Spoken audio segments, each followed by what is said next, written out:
2:00 ng gabi. Tahimik ang paligid pero ramdam mo ang tensyon sa hangin. Makikita natin si Suyan, isang high school student na naglalakad mag-isa sa gitna ng isang tulay. Baka sa mukha niya ang takot at pag-aalinlangan. Maya-maya pa, huminto ang isang kotse sa harap niya. Kahit kinakabahan, sumakay siya rito at tuluyan na silang nawala sa dilim. Ito na ang huling beses na makikita siyang buhay. Sa kabilang banda, makikilala natin si Kichul. Isa siyang middle-aged boxing coach na may bit-bit na trophy habang pumapasok sa isang restaurant. Ang trophy na to ay para sana sa estudyante niyang nanalo ng first runner-up. Pero imbes na magsaya, kumukulo ang dugo ni Kichul. Bakit? Dahil alam niyang niluto ang laban? Dapat panalo ang bata niya, pero dahil sa isang corrupt na official na nagpabayad sa kalaban, natalo sila. Mainitin ang ulo ni Kichul, lalo na pagdating sa hustisya para sa mga estudyante niya. Nang subukan niyang kumprontahin ang opisyal, nagkainitan sila. At dahil maiksi nga ang pasensya ng ating bida, isang solid na suntok ang pinakawalan niya na nagpatulog agad sa corrupt na opisyal. Ang problema? Ang tinulog niya pala ay ang Vice President ng Boxing Association, lagot. Dahil dito, banned na siya sa pagiging coach habang buhay. Galit na galit ang kapatid ni Kichul. Hindi na kasi ito ang unang beses na nasisante siya dahil sa pakikipag-away. Pero dahil mahal siya ng kapatid niya, ginawan nito ng paraan. Nakahanap siya ng trabaho bilang PE teacher sa isang liblib na probinsya. Habang nagmamaneho papunta sa bago niyang trabaho, minalas pa siya, naflatan ng gulong sa gitna ng kawalan. Habang naghihintay ng tow truck, napansin niya ang isang missing person poster sa bulletin board. Ang nasa litrato, si Suyan, yung babaeng nakita natin kanina sa tulay. Ang mas nakakagigil, may nagsulat ng pambababoy sa poster. Ginawang katatawanan ang pagkawala ng bata. Sinubukan itong burahin ni Kichul dahil nandidiri siya sa kawalan ng respeto ng mga tao, pero lalo lang kumalat ang tinta. Pagdating niya sa bayan, agad niyang nasaksihan ang bullying. 3 babae ang nanggugulpi sa isang estudyante na nagngangalang Eugene.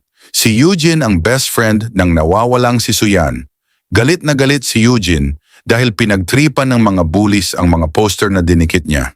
Pero imbes na maawa, nagmalinis pa ang mga bullies. Halatang ayaw nilang bumalik si Suyan. Sinaway sila ni Kichul, pero sinagot lang siya ng mga ito na huwag makialam. Dito pa lang amoy na ni Kichul na may mali sa bayang ito.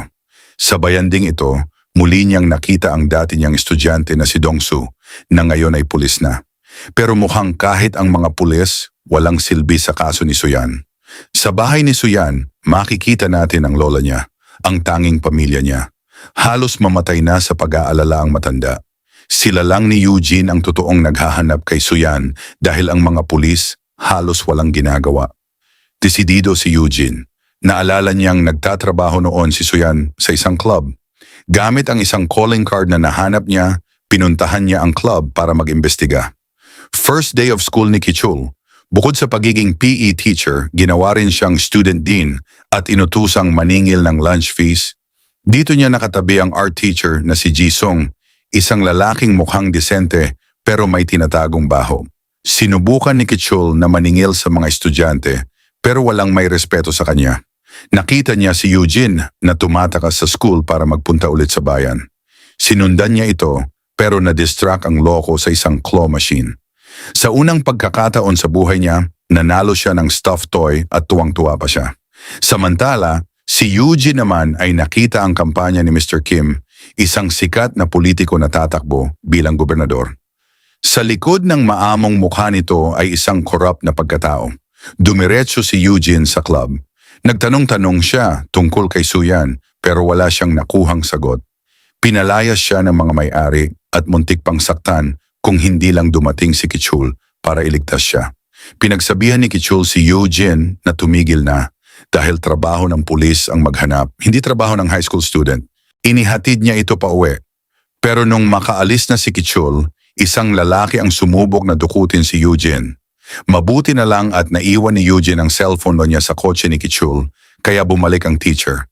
Nakita niya ang kidnapper at agad itong tumakbo palayo. Dinala ni Kichul si Eugene sa ospital at nag-report sa pulis. Pero laking gulat niya nang pilit na binabaliwala ng police chief ang insidente nung nalaman niyang kaibigan ito ni Suyan. Parang may pilit silang tinatakpan. Nalaman din ni Kichul mula kay Dongsu na hindi man lang pala nakafile officially ang missing person case ni Suyan. Ang tingin ng mga pulis, naglayas lang ito papuntang syudad. Pero hindi naniniwala si Kichul.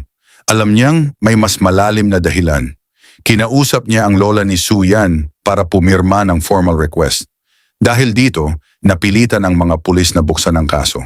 Sa school, nalaman ni Kichul na si Suyan pala ay tinuturing na worst student at madalas wala sa klase. Pero nung sinabi ito kay Eugene, nagalit ang bata. Sinabi niya kay Kichul, "Ano ang gagawin mo kung anak mo si Suyan?" Tinamaan si Kichul sa tanong na yon. Nagbago ang pananaw niya. Minsan habang nag-iikot, nakahuli siya ng mga babaeng naninigarilyo sa CR. Pero imbes na sigarilyo ang mahanap niya sa stall, isang hidden camera ang nadiskubre niya. Dinala niya ito sa principal pero pinatigil lang siya at sinabihang huwag makialam sa kaso ni Suyan. Dahil duda siya sa principal, hindi niya binigay ang camera. Inuwi niya ito at tinignan ang laman. Laking gulat niya nang makita na ang nag-setup ng camera ay walang iba kundi ang katabi niyang art teacher na si Jisung. Manyakis pala ang hayop. Nung buksan ni Kichul ang laptop ni Jisung, nakita niya ang mga messages nito kay Suyan. Si Jisung pala ang susundo sana kay Suyan nung gabing nawala ito. Agad tinawagan ni Kichul si Dongsu pero hindi sumasagot. Tinawagan niya si Eugene at laking takot niya nang malaman na magkasama si Eugene at ang manyakis na art teacher sa kotse. Inutusan ni Kichul si Eugene na mag-send ang location. Pero nung mapansin ni Eugene na ang keychain ni Jisung ay kapareho ng kay Suyan, nagtanong siya. Bilang sagot, sinuntok siya ni Jisung hanggang mawala ng malay. Paggising ni Eugene, nakatali na siya sa bahay ni Jisung. Nakita niya ang cellphone ni Suyan sa cabinet. Bago pa siya masaktan, dumating si Kichul. Wasak ang pinto. Walang laban ang art teacher sa boxing champion. Bugbog sarado si Jisung. Umamin siya na sinundo niya si Suyan nung gabi. Pero ibinaba niya raw ito sa gasolinahan dahil may ibang susundo. Nung balikan niya, wala na si Suyan at cellphone na lang ang naiwan. Kahit nakakulong na si Jisung dahil sa pamboboso, ayaw pa rin maniwala ng chief na kidnap si Suyan. Nire-release nila si Jisung. Kitang-kita na protektado ang manyakis na ito. Si Kichul naman, sinisanti ng principal dahil sa sobrang pakikialam. Buong bayan yata ang kalaban niya. Maya-maya, tumawag si Dongsu. Natagpuan na nila si Suyan. Patay na. Wasak ang puso ni Eugene at ng lola ni Suyan. Sa sobrang bigat ng balita, lumala ang sakit ng lola. Narinig ni Dongsu na binabayaran pala ang chief para ilibing ang kaso. Ninakaw niya ang ebidensya, ang phone ni Suyan, at pinaayos ito. Nalaman nilang huling kausap ni Suyan ay isang babae sa club na si Yesyul. Pinuntahan ni Kichul si Yesyul. Umamin ang babae. Nung gabi ng insidente, nandoon sa club si Mr. Kim, ang politiko, ang may-ari ng bar at ang police inspector. Habang kumakanta si Suyan, tumawag ang ospital tungkol sa lola niya. Nagpaalam siya pero binastos siya ni Mr. Kim. Tumakas si Suyan. Sinugod ni Kichul ang may-ari ng bar. Sa takot nito, umamin siya. Nakita raw niya si Suyan sa public bathroom na sinasakal ni Jisung. Anak pala ni Mr. Kim si Jisung, kaya ganun na lang siya katapang. May gusto si Jisung kay Suyan at nung binasted siya, pinatay niya ito. Nalaman ni Kichul na nakalaya na si Jisung. Panganib ang buhay ni Eugene at tama nga ang hinala niya. Dinukot ni Jisung si Eugene. Pero bago niya ito mapatay, dumating ang tatay niya, si Mr. Kim. Galit na galit ang politiko dahil sa perwisyong dala ng anak niya. Dito na lumabas ang pinakabaho ng katotohanan. Hindi napatay ni Jisung si Suyan sa CR. Buhay pa ito nung iwan niya. Si Mr. Kim, ang politiko na dapat magsisilbi sa bayan, siya ang tumapos sa bata para protektahan ang reputasyon nila. Nakataka si Eugene pero hinabol siya ni Jisung. Akmang papatayin na siya nang dumating si Kichul. Ito na ang resback ng bayan.